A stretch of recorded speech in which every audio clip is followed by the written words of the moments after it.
T M P news کے studio میں خوش آمدید۔ ضلع حافظ آباد سے ہمارے بیورو چیف حاجی امداد اللہ حجازی کی رپورٹ کے مطابق بھٹا مزدور یونین حافظ آباد کے صدر غلام عباس حیدری کے گھر ملک محبوب سلطان اسلام آباد ماسٹر اعظم اور نوید صاحب نے خصوصی آمد کی۔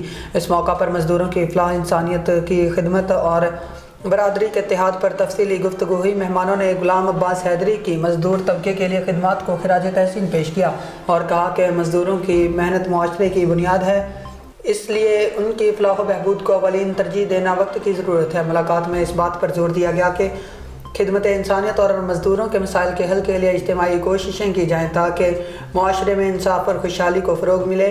ملک محبوب سلطان نے محبت عزم کا اظہار کیا کہ برادری کے اتحاد اور مزدوروں کی خدمت کے ذریعے فلاح عامہ کے کاموں کو مزید وسعت دی جائے گی۔ دعا کی گئی کہ اللہ تعالیٰ مزدور طبقے کی مشکلات آسان فرمائے اور خدمت انسانیت کے جذبے کو مزید تقویت دے۔ فی الوقت اتنا ہی۔ مزید نیوز کے لیے دیکھتے رہیں ٹی ایم پی نیوز۔ اللہ حافظ۔